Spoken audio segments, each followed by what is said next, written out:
నరసరావుపేట పట్టణంలోని ఎస్ఎస్ఎన్ కళాశాల ర్యాంకింగ్ కలకలం నేపథ్యంలో శుక్రవారం రాత్రి ఎమ్మెల్యే చదలవాడ అరవింద్ బాబు హాస్టల్ను సందర్శించారు. ఈ సందర్భంగా ఎమ్మెల్యే విద్యార్థులతో కలిసి మాట్లాడారు. అనంతరం ఆయన విలేకరులతో మాట్లాడుతూ కళాశాల యజమాని తప్పనిసరిగా ర్యాంకింగ్ కట్టడి చేసేందుకు కఠినంగా వ్యవహరించాలన్నారు. కార్యక్రమంలో కళాశాల యాజమాన్యం తదితరులు పాల్గొన్నారు. ధన్యవాదాలు తెలియజేస్తూ మరి వాళ్ళు మనం ఎస్ఎస్ఎన్ కాలేజీ హాస్టల్లో ఉండటం జరిగింది.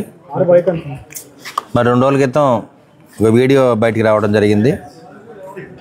మరి ఏదైతే NCC cadets second year third year seniors ragging చేస్తున్నారనే వీడియో ఒకటి బయటికి రావడం జరిగింది. ఆ వీడియో కూడా ఎప్పుడు ఫిబ్రవరిలో చేసిన video.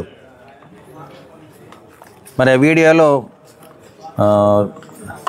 Out going third year NCC cadets second year వాళ్ళని కర్రలతో కొట్టడం జరిగింది, పైశాచికంగా కొట్టడం జరిగింది. దీన్ని మేము ఖండిస్తున్నాము.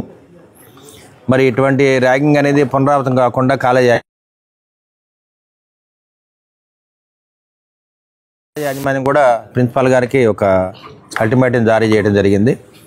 మరి ఏదైతే ఎన్సీసీ ఇన్స్ట్రక్టర్ ఉన్నారో అదేవిధంగా హాస్టల్ వార్డెన్ రాజు గారు ఉన్నారో వారిని సస్పెండ్ చేయమని చెప్పడం జరిగింది. దీని మీద ఎంక్వైరీ జరుగుతుంది. కాబట్టి మరి ఇది ఎప్పుడో ఫిబ్రవరిలో జరిగిన సంఘటన ఇవాళ బయటకు వచ్చిందంటే మరి ఎక్కడో కావాలని ఎవరో వాళ్ళ మధ్య కొంత స్టూడెంట్స్ మధ్యలో గొడవలు ఇది బయటికి రావడం జరిగింది. ఏదైనా కానీ ఇక రాబోయే కాలంలో ఇటువంటి ర్యాగింగ్ పద్ధతులు లేకుండా కాలేజీ యాజమాన్యం చర్యలు తీసుకుంటుంది. అదేవిధంగా మన మీడియా వాళ్ళు కానీ మరి పోలీస్ వ్యవస్థ కానీ దీని మీద దృష్టి పెట్టి ఎక్కడ కూడా ఇటువంటి ర్యాగింగ్ చర్యలు జరగకుండా మనం చర్యలు తీసుకోవాలని చెప్పి మీడియా ముఖంగా తెలియజేస్తున్నాము.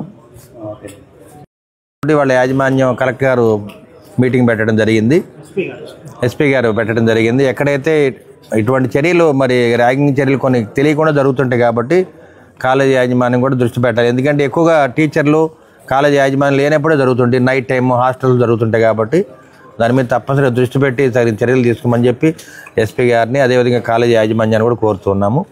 అదేవిధంగా మీడియా వాళ్ళు కూడా ఒక నిఘా పెట్టి వీటి మీద మరి ఎక్కడైతే హాస్టల్స్లో ఇటువంటి జరుగుతున్నాయో వాటి మీద నిఘా పెట్టి ఉండటం మంచి పద్ధతి అని తెలియజేస్తున్నాను. అదేవిధంగా పోలీసు వారు కాలేజీ యాజమాన్యం కూడా ఇద్దరు కూడా కలిసి దీని మీద చర్యలు తీసుకోమని మరొకసారి మీడియా ముఖంగా తెలియజేస్తున్నాను.